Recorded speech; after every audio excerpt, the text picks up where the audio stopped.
벌써 6월입니다. 이제 6월이 되어서 이제 1년의 반이 벌써 지나갔는데요. 지난 6개월 동안 우리 청년들 어떤 시간을 보냈는지 또 함께 같이 보냈는데, 특별히 이번 6월의 말씀은 베드로 전후서로 말씀을 시작합니다. 베드로 전서는 말 그대로 편지 형식으로 쓰여졌습니다. 편지다 보니까 이제 보내는 사람은 당연히 누굴까요? 보낸 사람은 베드로, 받는 사람은 이제 1절에 나와 있는데, 본도, 갈라디아, 갑보도기아, 아시아와 비두니아에 흩어진 나그네들에게 이 편지가 쓰여졌다고 했습니다. 근데 이 나그네들은 이 땅에서의 나그네이고 천국의 시민들입니다. 그러니까 편지를 받는 자들이 어떤 자들인가 하면, 하나님 아버지의 미리 아심을 따라 성령이 거룩하게 하심으로 순종함과 예수 그리스도의 핏부림을 얻기 위하여 택하심을 받은 자들이라는 것입니다. 여러분들도 하나님의 택하심을 받은 성도들입니다. 아멘입니까? 그래서 우리가 이렇게 함께 말씀을 듣고 있는데요. 이제 베드로 전서가 쓰여질 당시의 성도들은 엄청난 고난 가운데 있었습니다. 그런데 고난 가운데 있는 성도들에게 지금 바뀌지 않는 현실 속에서 가장 필요한 것은 바로 소망입니다. 그래서 베드로는 고난 가운데서 주님을 바라볼 때 그 고난을 이겨낼 수 있다고 이야기하고, 이미 구원받은 자들은 하나님의 능력으로 보호하심을 받고 있다고 위로합니다. 하지만 위로만 하고 끝나지 않고요. 오히려 고난 가운데 기뻐하라고 하는데, 고난 가운데 기뻐할 이유가 뭔가 하면은 그 고난이 우리들로 하여금 불로 연단하여도 없어지지 않을 금보다 더 귀하게 되어지는 과정이라는 것입니다. 그래서 우리 인생에 고난이 다가올 때 기뻐할 이유가 뭐라고요? 여러분들을 금과 같이 불로 연단하는 그것을 통해서 여러분들이 아름답게 지어져 가고 있기 때문에 기뻐하라는 것입니다. 그래서 이 고난 가운데서 연단되어지기 위해서 금보다 더 귀하게 되어져 가는 이 땅의 인생길에서 우리가 어떻게 살아야 할지에 대해서 오늘 베드로 전서를 통해서 함께 살펴보려고 하는데요. 베드로가 이렇게 이야기합니다. 1장 15절에 너희는 택하심을 받은 자이기 때문에 오직 너희를 부르신 거룩한 이처럼 너희의 모든 행실에 어떤 자가 되라고요? 거룩한 자가 되라, 이렇게 이야기합니다. 그러니까 우리의 정체성에 대해서 이야기하는 겁니다. 우리는 구원을 받은 자들입니다. 자, 구원을 받은 자들은 그러니까 이전과 지금의 생활 방식이 달라진 건데요. 제가 이제 효신 아카데미에 이렇게 선생님 인터뷰를 이렇게 하는데, 우리 아카데미 선생님들이 오늘 좀 몇 명 왔는데 감사하게 아카데미 선생님들 이렇게 이제 같이 일할 때 제가 항상 이야기해요. 여기 효신 아카데미라고. 선생님이 다른 데서 일하던 곳과 다르고, 여기 효신 아카데미는 효신 아카데미의 질서가 있다고. 그것을 잘 따라주기를 바란다. 제가 이렇게 항상 이제 부탁을 하는데요. 거룩한 삶을 살기 위해서 어떻게 살아야 하냐고 할 때 제일 첫 번째 중요한 게 뭔가 하면 내가 누구인지를 아는 것입니다. 나는 누구냐? 구원받은 자라는 것입니다. 구원받은 게 어떤 건가? 제가 이제 10여 년 전에 청년부 간사로 섬길 때 이제 세 가족 한 명이 있었어요. 근데 당시에 이제 그 자매 나이가 한 18살 정도 됐는데, 유학 와서 이제 첫 파트타임에서 받은 첫 월급을 들고 저에게 달려온 겁니다.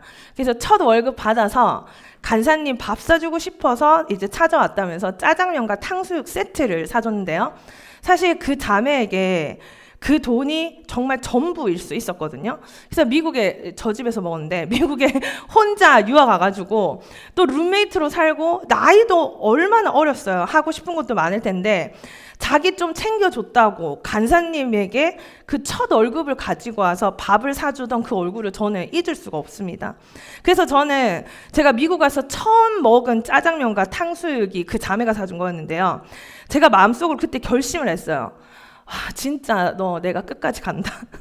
평생 같이 가자. 이러면서 제가 이렇게 단순해요, 여러분. 그래서 제가 그 마음이 너무 귀하고 예쁘고 감사해서 정말 그 아이가 어떤 곳에 있던지 지금도 또 축복하고 기도하고 고민을 함께 나누고 지금까지 이런 관계를 이어가고 있는데, 그 뒤로도 또 감사한 일들이 많았지만 제가 만날 때마다 항상 그 얘기를 합니다. 그때 너가 사준 짜장면, 탕수육 나는 잊지 않고 있다. 이렇게 말하면 제발 그만하세요. 전선생님 그 얘기 언제까지 할 거예요? 제가 더 맛있는 거 사줄게 이렇게 얘기하는데, 저는 제가 처음 맡은 사역에서 제가 처음으로 나의 진심을 알아봐준 사람, 그 마음을 받아준 사람, 교제했던 그 자매에 대한 고마움이 늘 있습니다.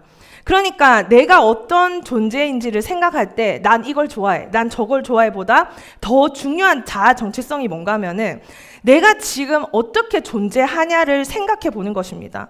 우리는 예수님의 핏값, 즉 예수님이 목숨을 내어 던지고 얻게 된 존재라는 것입니다. 한번 보세요. 얼마나 귀한 존재인지. 여러분이 이때까지 받아본 선물 중에 생명과 맞바꿀 수 있는 선물이 있습니까? 누가 나를 위해서 생명까지 내어준다는 겁니까? 내가 어떤 존재인지를 생각하는데, 아, 나는 생명까지 내어주신 그 사랑이 있지. 거저 주어진 것이 아니기 때문에 여러분들이 내가 누구인가 했을 때 그 은혜를 기억한다면 그분이 원하시는 삶을 살려고 노력해야 한다는 것입니다. 그래서 베드로가 너희를 부르시니가 거룩하니 어떻게 하라고요? 너희도 거룩하라고 새로운 삶의 방식을 우리에게 알려주는 것입니다. 근데 우리가 거룩한 삶은 무엇인가 했을 때 베드로는 너무나 구체적으로 어떻게 이야기하는가 하면은 그분이 원하는 거룩한 삶은 바로 형제 자매들을 향한 사랑이라고 이야기합니다. 1장 22절 말씀을 함께 읽어봅니다. 시작. 너희가 진리를 순종함으로 너희 영혼을 깨끗하게 하여 거짓이 없이 형제를 이르렀으니 마음으로 뜨겁게 서로 사랑하라. 그러니까 이거 거룩한 삶이 무엇인가 하면은 여러분이 거룩한 삶을 살고 있다. 그거는 형제를 사랑하는 것으로 나타난다는 것입니다. 그래서 우리가 거룩한 삶을 살기 위해서 우리가 해야 할 노력은 뭔가 하면은 계속 뜨겁게 서로 사랑하려고 노력해야 된다는 것입니다. 그래서 형제를 뜨겁게 사랑하기 위해서 오늘 세 가지 동사로 오늘 성경에서 설명하는데요. 첫째, 한번 읽어볼까요? 첫째, 둘째, 셋째. 이 세 가지 동사로 우리가 거룩한 삶, 형제를 사랑하는 게 나타나는 삶, 형제를 뜨겁게 사랑하기 위해서 무엇을 버리고 무엇을 사모하고 어디에 나가야 하는지에 대해서 오늘 함께 나누려고 합니다. 첫 번째, 버려야 할 것은 무엇입니까? 2장 1절입니다. 시작. 그러므로 모든 악독과 모든 기만과 외식과 시기와 모든 비방하는 말을 버리고, 무엇을 버리라고요? 말을 버리랍니다. 제가 이제 글로만 다이어트를 배운 사람인데요. 다이어트 할 때 중요한 게 뭔지 아세요? 꼭 먹어야 되는 음식을 챙겨 먹는 것보다 오히려 음식은 골고루 먹으면서 먹지 말아야 할 음식을 조심하는 게 더 효과가 있다고 하더라고요. 맞아요? 다들 아직 성공한 사람이 없는 것 같은데 예를 들어서 이제 야채 먹고 고단백의 음식을 챙겨 먹는 것도 중요하지만 설탕이 많이 들어간 단 음식이나 너무 짠 음식을 차라리 피하는 게 다이어트에 더 도움이 된다는 건데, 거룩한 삶은 형제를 사랑하는 것으로 나타나기 때문에 어떻게 뜨겁게 사랑할 수 있을까 했을 때 무엇을 하느냐보다 오히려 버려야 할 것이 있다는 것입니다. 이것들을 버리면 우리는 형제를, 내 주변에 있는 사람들을 끊임없이 사랑할 수 있다는 것인데, 먼저 모든 악독입니다. 악독은 어떤 건가 하면은 다른 사람에게 해를 끼치려는 의도와 마음을 가지고 있는 상태입니다. 그러니까 종종 악의적으로 적대적인 감정을 표현하는 거죠. 그래서 아까 제가 축복할 때 어떻게 하라고 했어요? 웃으라고 했잖아요.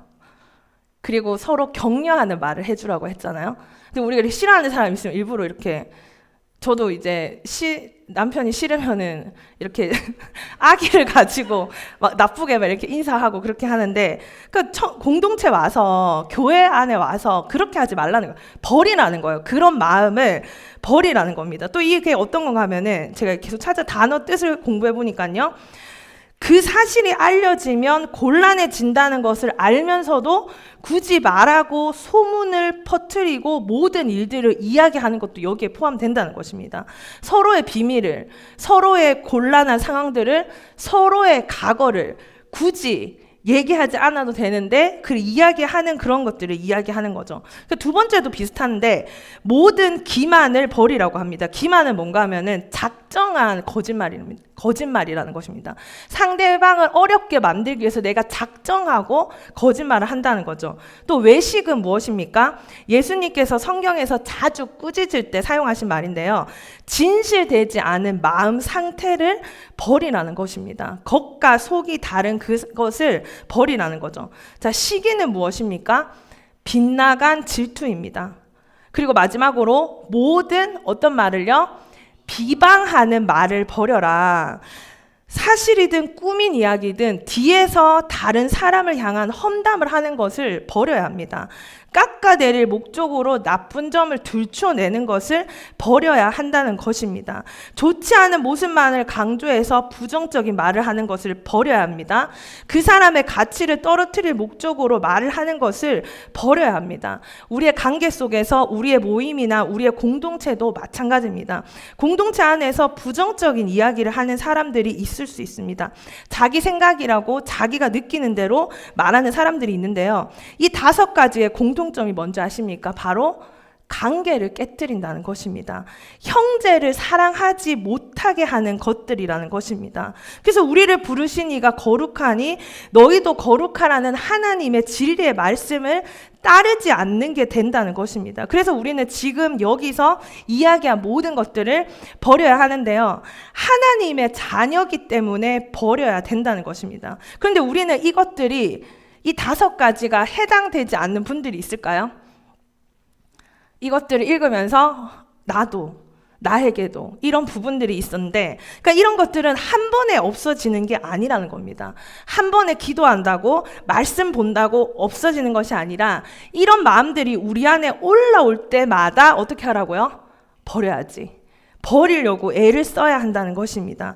그래서 이와 같은 행동을 지속적으로 하는 사람은요, 본인은 모르지만 결국에 공동체를 무너뜨리고 형제와 자매를 향한 사랑을 망가뜨리는 사람입니다. 그래서 우리는요, 그런 자가 되지 않기 위해서, 형제의 사랑하는 것을 방해하는 자가 되지 않기 위해서 우리는 계속해서 벗어 던져야 된다는 것입니다. 우리의 신분에 걸맞는 건 어떤 건가 하면은 악독과 기만과 외식과 시기와 비방하는 말을 하는 게 아니고 어떤 게 우리 신분에 맞는 거라고요? 뜨겁게 사랑하는 거. 이게 우리에게 훨씬 더 어울리는 삶이라는 것입니다. 왜냐하면 우리는 하나님의 자녀이기 때문에 하나님의 성품이 우리의 삶을 통해서 나타나야 한다는 것입니다. 성령의 열매가 무엇입니까? 성령의 열매도 다 성품에 관한 것입니다. 신앙을 가진 사람이 말씀을 많이 읽고 기도를 많이 하고, 그게 아니라 거룩한 삶은 뭔가 하면은 형제 사랑으로 나타나기 때문에 뜨겁게 사랑하라고 베드로가 이야기하는 것입니다. 자, 그러면 첫 번째가 버리라였죠. 두 번째가 뭐였죠? 좋아요. 첫 번째, 두 번째, 어떤 거를 사모해야 하냐? 말씀을 함께 읽을게요. 시작. 갓난 아기들 같이 순전하고 신령한 젖을 사모하라. 이는 그로 말미암아 너희로 구원에 이르도록 자라게 하려 함이라. 자, 순전하고 신령한 젖은 무엇일까요? 너무 쉽지만 한번 얘기해 볼까요? 신령하고 순전한 젖은 말씀입니다. 아기가 성장하기 위해서 반드시 좋은 영양소가 필요한데, 아기에게 제때 영양소가 공급되지 않으면 생명을 유지하는 것조차 어렵게 됩니다. 근데 마치 신생아가 엄마의 젖을 찾는 것처럼 갈급한 심령으로 찾고 먹고 소화해야지만 어떻게 된다고요? 구원에 이르도록 자라게 된다는 것입니다. 신앙생활을 하면서요, 봉사도 되게 열심히 해. 사역도 진짜 열심히 해. 근데 말씀을 제대로 공부하거나 읽은 적이 없는 사람들이 생각보다 정말 많습니다. 그래서 우리 공동체가 가장 우선적으로 두어야 하는 모임은 뭔가 하면은 바로 예배하고 말씀 보고 기도하고 사랑하는 모임이에요. 그래서 우리가 같은 관심사를 가지고 있을 때 더 깊은 대화를 하고 서로가 깊어질 수 있는데, 우리의 관심이 어디에 있습니까? 우리 공동체는 말씀에 관심이 있습니까? 6월달 큐티책 구입하신 분? 네. 큐티 말씀을 보다가 혹시 너무 궁금해서 잠이 안 올 지경으로 잠을 못 잔 적이 있는 분? 큐티 말씀 보다가.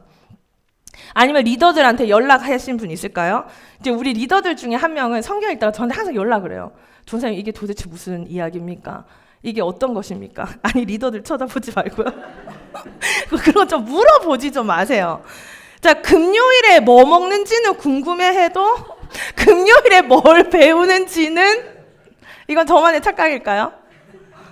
아기가 때마다 젖을 먹듯 정기적으로 시간을 떼어놓고 말씀을 읽고 공부를 하고 말씀을 암송해야 한다는 것입니다. 그리고 성령께서 깨달음을 주시도록 간절히 기도해야 하는 거죠. 금요일에 이제 공동체 성경 읽기를 하고 있는데요.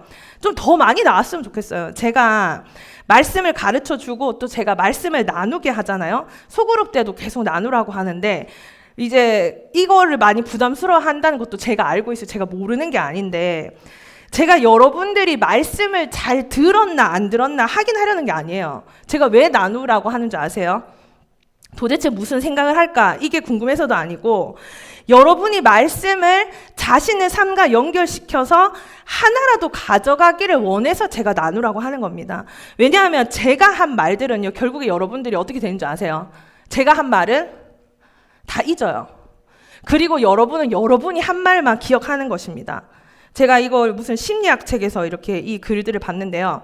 무엇을 깨달았는지 스스로 말하게 함으로써 그 말씀을 기억하게 하는 거예요. 왜냐하면 사람의 심리가, 사람은 다른 사람이 한 말보다 자신이 한 말을 더 강력하게 기억한다는 것입니다.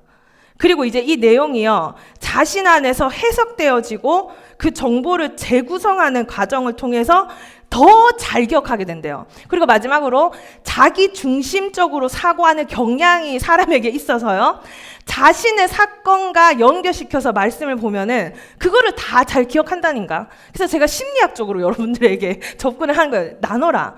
그러면은 제가 한 말은 다 있더라도 오늘 이 말씀과 연결시킨 나의 말을 기억하고 가면 내가 한 그 고백을 가지고, 내가 한 말을 가지고 그렇게 살아가려고 노력하고 삶을 살아갈 때 생각나기 때문에, 제가 그래서 어떻게 생각해? 거기에 대해서 어떤 걸 느꼈어? 제가 그렇게 나누는 거죠. 그게 힘들고 불편할 수 있는데 그런 과정을 거쳐야 한다는 겁니다. 편하게 말씀을 들을 수가 없어요. 제가 이 설교를 준비하는데 여러분 정말 힘들어요. 제가 이 베드로 전서를 읽기만 하고 끝난다면 얼마나 좋을까요?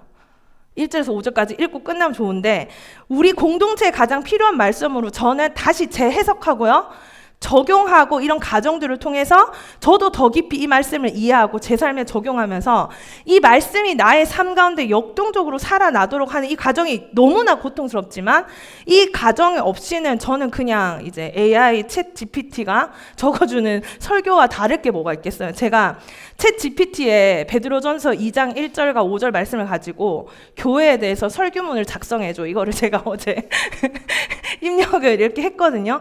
근데 거기에는요, 뉴욕에 살아가는 여러분들의 형편이 나와 있지 않더라고요.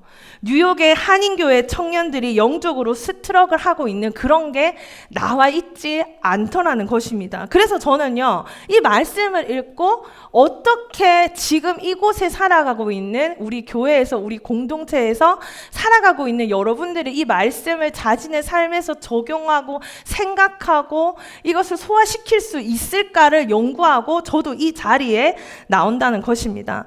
사랑하는 우리 청년들, 말씀을 열심히 듣고요, 배우고 연구하고 적용하는 것까지가 말씀을 사모하는 것입니다. 저는 이곳에 있는 우리 모든 청년들이 말씀이 궁금해서 잠을 못 이루고 다음 장이 궁금해서 성경을 덮지 못하는 일들이 우리 공동체 안에서 시작되기를 저는 꿈꿉니다. 그런 삶이 있을까요? 할지 모르지만 저는 정말 이것을 경험했거든요. 태어나서 평생 성경 한 번도 읽어보지 않았던 제가, 교회는 다녀도 말씀에는 관심 없었던 저에게도 인생의 큰 고난 가운데 주님을 알고 싶다는 기도가 시작되었고, 하나님께서는 제 삶의 말씀으로 찾아와 주셔서 읽을 때마다 깨닫고, 읽을 때마다 회개하고, 읽을 때마다 하나님을 향한 사랑이 깊어진 그런 시간들을 저에게도 허락하셨습니다. 그래서 2절의 결론이 뭔가 하면은, 말씀만이 우리를 구원에 이르도록 어떻게 한다? 잘하게 할 수 있다는 것입니다. 여러분, 구원을 받는다는 건 딴 게 아니고요, 바로 성화를 이야기하는 겁니다. 성화가 무엇입니까? 예수 그리스도의 장성한 분량에까지 자라가는 것입니다. 여러분들이 성장하기 위해서는 말씀을 먹어야 한다는 것입니다. 그래서 저는요, 말씀의 강도를 조금씩 더 강하게 먹이고 있어요. 첫 1년 동안은 제가 큐티만 시켰잖아요. 근데 지금은 성경 일독도 함께 하고 있고, 그리고 또 이제 형제 성경 공부, 자매 성경 공부, 이것도 제가 지금 책을 몇 권 찾아서 공부하고 있어요. 남자는 무슨 생각으로 사는가, 이거 형제들만 들어올 수 있어요. 이 너무 재밌더라고. 예, 자매는 적절한 책을 아직 찾지 못했는데, 이제 구체적으로 나의 말씀 가운데 하나님 말씀을 나의 삶에 적용하는 것들을 계속해서 만들어 가려고 합니다. 제가 언제까지 부드러운 죽만 먹고 먹여주는 그런 음식을 줄 수는 없잖아요. 제가 교회가 어려운 일이 생겼을 때 제가 교회의 사력을 내려놓는 상황이 생길 수도 있겠다는 생각이 들었습니다. 그래서 제가 이곳을 떠날 때 감사한 것도 많겠지만 가장 후회할 게 있다면 무엇일까를 생각했는데 딱 한 가지가 떠오르더라고요. 말씀을 제대로 가르쳐 주지 못했다는 것에 후회가 많이 남았습니다. 그래서 제가 90일 동안 교재를 가지고 창세기부터 요한계시록까지 가르쳐 줘야겠다고 결심을 하고요. 90일을 가르쳐 줬어요. 여러분 믿기세요? 어림잡아서 3시간에 강의를 하고 준비하는 시간 한 4시간씩 하고 강의도 3시간 하고 하루에 7시간을 정말 말씀 앞에서만 앉아 있었어요. 내가 이곳을 떠날 때 가장 후회한 것이 말씀을 가르쳐 주지 못한 거기 때문에 코로나로 교회에 오지 못하고 우리가 온라인으로 영적 교제를 하고 있는데 여러분 나중에 또 다른 코로나가 왔는데 인터넷도 되지 않을 때 여러분 어떻게 말씀 볼 거예요? 혼자 말씀 읽고 해석할 수 있어요? 그런 생각을 고개 이러면 안 되는데 그게 너무 두려운 겁니다. 그래서 스스로 말씀을 먹고 해석할 수 있어야 된다는 그런 아찔한 위기감 때문에 제가 말씀을 가르쳤어요. 그래서 저도 이 공동체를 생각하니까 저도 이 공동체를 떠날 날이 있겠죠. 또 얼마 남았는지 저는 모르는데 한 가지 제 결심은 절대로 이 후회를 이 공동체에 남기고 싶지 않다는 것입니다. 저는 여러분들에게 정말 말씀을 가르쳐 주고 싶습니다. 제가 같이 사진을 봤으면 좋겠는데요. 제가 90일 동안 성경을 천천히 넘겨주면 안 될까요? 제가 90일 동안 말씀을 가르쳐 줬던 자매와 형제인데 벌써 이게 3, 4년 전입니다. 근데 첫 번째 자매는 지금 우리 유치부의 간사로서 섬기게 됐고요. 두 번째 자매도 우리 청년부의 리더가 되었고, 세 번째 형제는 누구나 사랑하는 우리 이 형제도 지금 또 중고등부 간사로 섬기고 있고, 또 저기에 함께 공부했던 11명이 그때 말씀을 이제 요리하는 친구도 보이고요. 우리 집사님들도 보이는데 90일 동안 하루에 7시간을 투자해서 창세기부터 요한계시록까지 가르쳐 주고 나서 제가 하나님께 말했습니다. 하나님, 이 교회를 떠나도 되겠습니다. 하나님, 저는 후회가 없습니다. 하나님 말씀을 가르쳐 줄 수 있게 해주셔서 감사합니다. 제 마음에 너무나 기쁨이 넘쳤습니다. 그래서 저는 또 다시 우리 공동체를 생각하면서 우리 청년부를 내가 떠나게 될 때 내가 정말 우리 청년부만큼은 하나님 제가 말씀을 정말 최선을 다해서 정말 가르쳤습니다. 하나님께 그렇게 고백할 수 있는 그런 시간들로 채우려고 저는 다짐을 했습니다. 함께 말씀 보면서 함께 성장하는 공동체가 되기를 주님의 이름으로 축복합니다. 자, 거룩한 삶은 형제를 사랑하는 것으로 나타나니까 뜨겁게 형제를 사랑하라 했습니다. 그래서 무엇을 버리라고요? 악하고 비방하는 말을 버리고 무엇을 사모하라고요? 신령한 하나님의 말씀. 그리고 마지막 우리가 어디로 나아가야 하는가? 2장 4절입니다. 사람에게는 버림바가 되었으나 하나님께는 택하심을 입은 보배로운 산돌이신 예수께 나아가. 누구에게 나아가야 된다고요? 예수님께 나아가야 한다는 것입니다. 예수님은 사람들에게는 버림바가 되었습니다. 무슨 말인가 하면 사람들은 예수님을 미워하고 십자가에 못 박아 버렸잖아요. 근데 하지만 하나님께서는 예수님을 보배로운 산돌로 사용하셨습니다.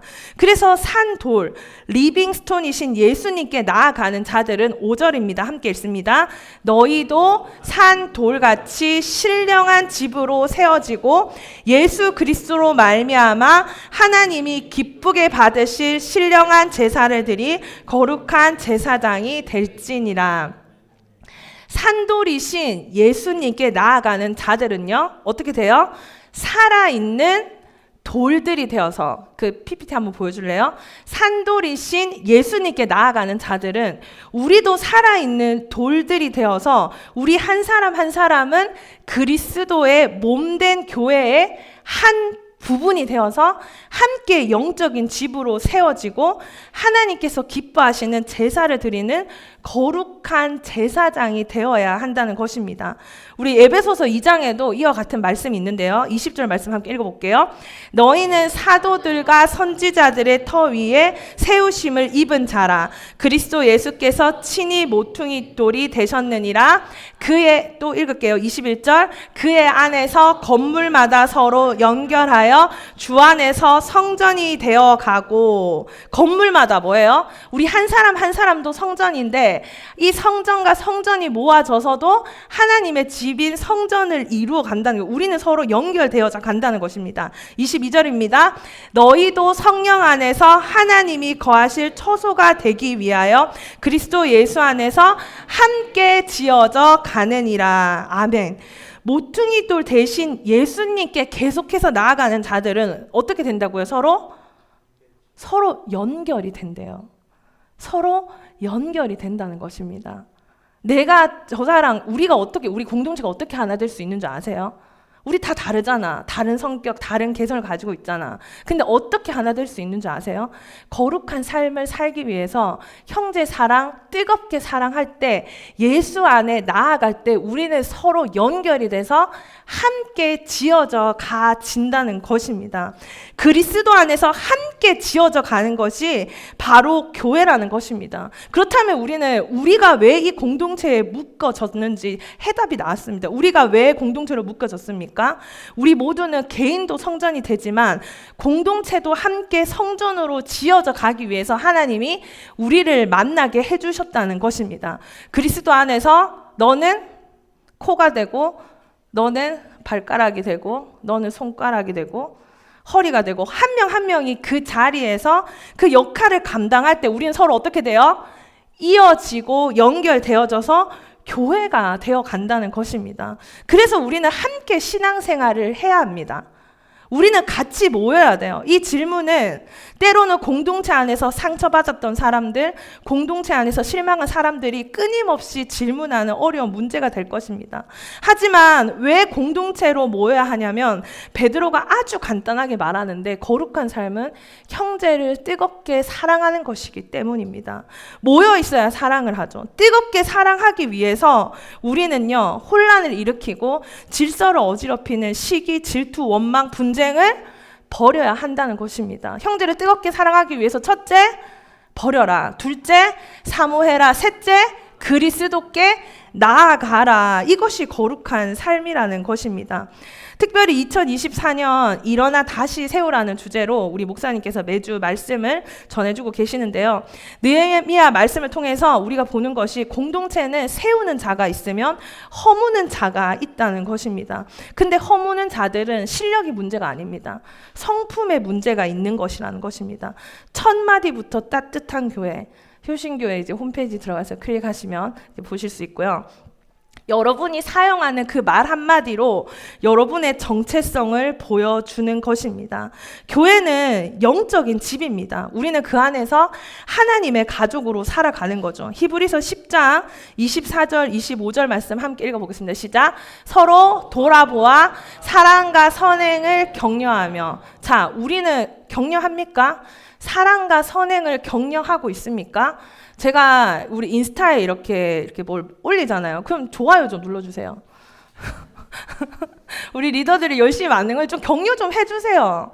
그리고 이제 캠핑 같은 데 가서 수고한 거 보면 리더들한테 고맙다고 얘기해주고, 누가 뭘 섬기면 칭찬해주고, 그런 걸 격려하고 서로 섬겨주라는 것입니다. 25절 말씀 시작. 모이기를 패하는 어떤 사람들의 습관과 같이 하지 말고 오직 권하여 그날이 가까움을 볼수록 더욱 그리하자. 제가 이번 주에 막 이렇게 연락을 하고 좀 우리 리더들한테 막 부탁했어요. 누구가 학기가 끝나서 왔을 텐데 꼭 오라고 좀 해줘라. 우리 밥 같이 먹자고 해줘라. 제가 계속 연락했습니다. 누구 꼭 오라고 너가 좀 얘기 좀 해줘라.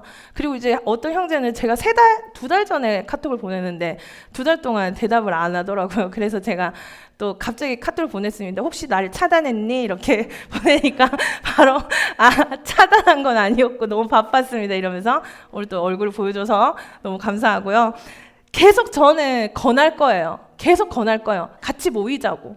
모여서 사랑하는 것을 보여주고 우리가 그것이 거룩한 삶임을 주님 앞에 고백하면서 계속 뜨겁게 사랑하기를 연습하기 위해서 저는 계속 모이려고 할 것입니다. 청년부 공동체 안에서 우리가 해야 할 것은 사랑하는 것과 선행입니다. 서로 격려하고 계속 권해야 합니다. 더욱 그리해야 합니다. 서로를 격려하고 사랑할 때 함께 지어져 가는 것입니다. 제가 한국에서 아파트에서 쭉 살았거든요. 근데 부모님께서 열심히 성실하게 버신 돈으로 땅을 샀습니다. 그리고 그 땅 위에 우리 집을 드디어 짓게 되었는데요. 제가 그때는 그게 그렇게 대단한 건지 몰랐어요, 여러분. 제가 렌트로 살면서 매달 렌트비를 내다 보니까 우리 엄마 아빠 진짜 대단하네 이런 생각이 들었거든요. 우리 부모님 실로 대단하신 분이었구나 하는데 그때 저희 어머니가 해주신 이야기 중에 제가 기억에 남는 게 있는데요. 저희 아버지와 어머니가 그 땅을 산 게 너무너무 기쁘고 감사해서요. 매일 밤마다 그 땅 위에 가서 기도를 했다고 합니다. 감사 기도. 그러면서 부모님은 분명히 그 땅 위에 서서 꿈을 꾸셨는데요. 이 방은 우리 아들 줘야지. 이 방은 우리 딸내미 줘야지. 이곳은 우리 어머니 아버님 드려야지. 또 이곳은 가족이 모이는 거실, 그리고 이곳은 부엌하시면서 행복하게 살아갈 가족들을 한 사람 한 사람 그리면서 꿈꾸셨습니다. 그리고 제가 드디어 그 집에 들어가게 됐을 때요, 핑크 침대, 핑크 책상, 피아노가 있는 꿈의 방을 제가 가지게 되었고 저는 너무 행복했던 기억이 있습니다. 부모님이 꿈꾸던 땅에서 꿈꾸던 집이 지어지고 그 자녀들이 그곳에서 행복하게 살아가는 모습에 우리 부모님은 참 기뻐하셨던 기억이 있습니다. 오늘 말씀 제목은요, 홈 스윗 홈. 저도 꿈꿉니다. 처음 제가 이 청년부를 맡게 되었을 때 사실 정신도 없고 교회 어려운 상황 속에서 그냥 하나님 앞에서 울기만 했던 것 같아요. 하나님 도와주세요. 하나님 우리 불쌍히 여겨주세요. 근데 거기서 멈추지 않고 저도 꿈을 꿨습니다. 우리 공동체가 하나님의 성전으로 서로 연결되어져서 함께 지어져 가기를 꿈꿨습니다. 그리고 그 꿈은요, 하나씩 하나씩 이루어져서 실제로 아무것도 없던 땅에서 건물이 되어져 가고 있음을 저는 고백합니다. 우리 리더들이 함께 말씀 안에서 저와 한 마음이 되어서 함께 헌신하고 있고 그뿐만 아니라 공동체에 새롭게 하나님이 보내주신 지체들도 여기에 자신을 맞춰가면서 하나 되어져 가는 모습으로 함께 성장하고 있음을 느낍니다. 지난 월요일 이제 교회에서 어린이 피크닉이 있었는데요. 몇몇 청년들이 연락이 왔어요. 전도사님, 그 행사에 제가 뭐 도울 일이 있을까요? 그러니까 맡은 포지션이 있는 게 아니라 그냥 와서 뭐라도 돕겠다는 것입니다. 그리고 이제 지난 수요 예배를 또 함께 드리고 어떤 자매가 저에게 이런 메시지를 줬습니다. 설교 들으면서 나는 세우는 자인가 부수는 자인가 생각을 많이 하면서 들었는데 저도 이 공동체에 들어와서 뭐라고요? 뭐라도 할 수 있음에 감사합니다. 사랑합니다. 좋은 밤 되세요. 저는 이 말에 너무 감동을 받고 정말 눈물이 나더라고요. 뭐라도 할 수 있음에. 교회의 공동체에 맞추어서 섬기겠다는 그 말이 저에게 너무나 큰 위로가 되었습니다. 그리고 예배를 마치고 집에 갔는데 또 교회에서 전화 한 통이 걸려왔습니다. 목요일에 우리 어른들이 60여 명이 펜실베니아 이제 사이트 앤 사운드 극장에 간다는 것입니다. 근데 아마도 평균 나이가 80은 훌쩍 넘은 분들을 60명을 모시고 가는 건데 어른들 화장실 도와드리고 안내해 드릴 청년 한 명이 필요하다는 것입니다. 밤 11시에 새벽 6시에 출발할 수 있는 사람을 한 명 구해달라는 것입니다. 그래서 전화를 했습니다. 누구누구야? 내일 뭐해? 그러니까 왜요? 그래서 저새 뭐 필요하세요? 이렇게 얘기하길래 그래 필요하지. 너 할 수 있지? 그러니까 어떤 거요? 이것도 아니고 네 이렇게 얘기를 하더라고요. 그래서 제가 일단 너는 자야 돼. 그리고 내일 새벽 6시에 출발해야 돼. 어른들 모시고 가이드 해드려 했습니다. 그랬더니 네 전도사님 저 지금 잘게요 하고 전화를 바로 끊더라고요. 그리고 저 권사님들 사이에 우리 영롱한 우리 리더 우리 공주님 한 명이 저기 어른들과 함께 지난 목요일에 다녀왔습니다. 그리고 지난 금요일에 우리 토요일에 캠핑을 다녀왔잖아요. 우리 자매들이 진짜 깔끔해요. 형제들 진짜. 우리 교회 자매들 진짜 너무 깔끔해요. 진짜 한두 명 빼고는 머리도 다 감고 샤워도 다 하고 캠핑장 갔는데 진짜 한 명 빼고 다 머리를 감았는데 이제 화장실에서 또 열심히 화장을 하고 있더라고요. 근데 화장실이라는 곳이 어떤 곳이에요, 여러분들? 은밀한 곳, 비밀스러운 곳이 아니겠습니까? 또 이제 거기에 또 모인 자매들이 막 화장을 하면서 어떤 이야기를 하는가 하면은 어떤 리더를 막 칭찬하는 거예요. 그 리더 칭찬하면서 그 언니는 얼굴도 예쁜데 마음이 더 예쁜 것 같아요 이러면서 자기 얼굴 이렇게 화장을 하더라고요. 이제 드라마에서 보통 화장실에서 남욕하다가 이제 주인공이 듣고 막 머리 짓듣고 막 싸우고 그러잖아요. 그런데 그 은밀한 곳에서 그 주인공도 없는데 없는 사람 칭찬을 그렇게 진심을 다해서 하는 모습을 보면서 이거지. 이게 하나님의 공동체지. 제가 그런 생각이 들었습니다.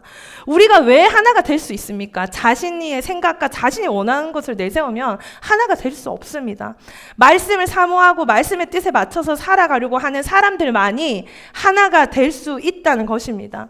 하나님의 공동체를 함께 이루어가기 위해서 우리는 서로 낮아지고 겸손해질 때 우리는 서로 연결이 되어서 하나님의 집을 함께 만들어 갈 수 있는 것입니다. 어제 캠핑을 갔다가 이제 또 많은 리더들이 오늘 있을 행사를 위해서 또 남아서 졸업생들, 한국에 가는 지체들 선물을 위해서 축복하고 축하를 위해서 많은 수고를 하고 또 자정에 훨씬 지난 시간에 집으로 돌아갔거든요. 귀하죠? 나중에 격려해 주세요.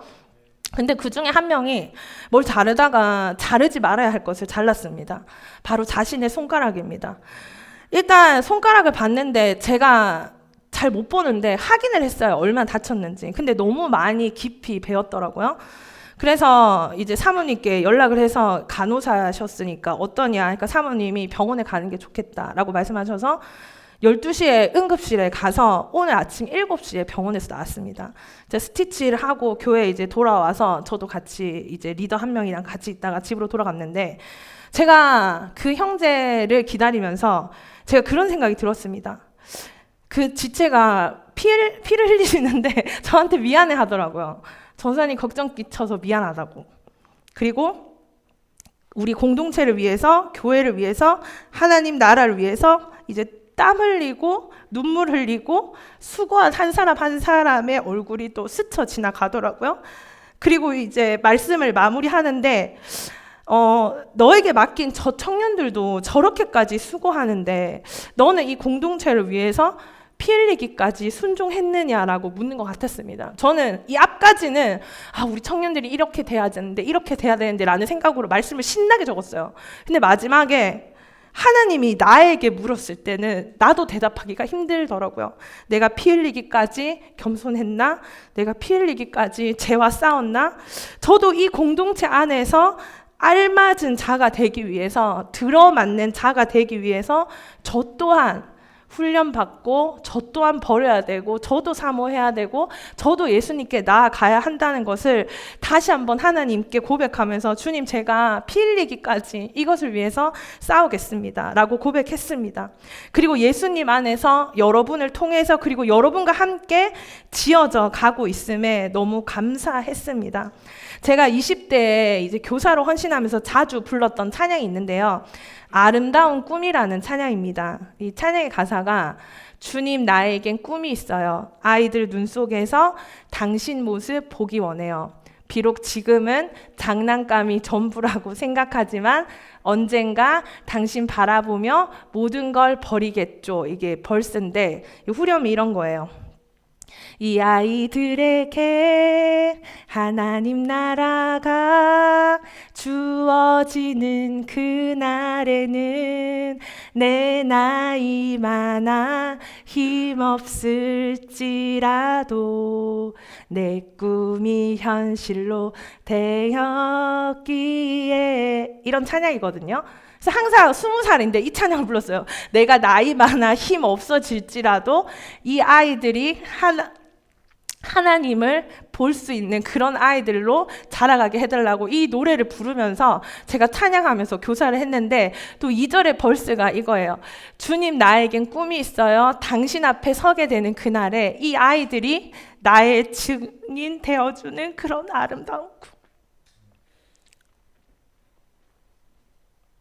그래서 제가 이 찬양을 어제 많이 생각이 나더라고요. 우리 청년들 생각하면서.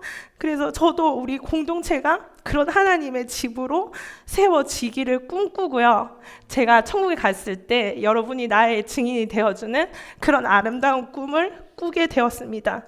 홈 스윗 홈. 저는 우리 나우 공동체가 그런 공동체가 되기를 원합니다. 언젠가 제가 이 공동체를 돌아보았을 때 주님 앞에 선 그날에 주님 이 땅에서 그렇게 하나님의 집을 함께 지어져간 아름다운 공동체를 허락해 주셔서 너무 감사합니다 하면서 주님 앞에 마음껏 우리 공동체를 자랑하는 그날을 꿈꿉니다. 사랑합니다. 사랑합니다. 함께 지어져갈 우리 아름다운 공동체를 꿈꿉니다. 제가 기도하고 마치겠습니다.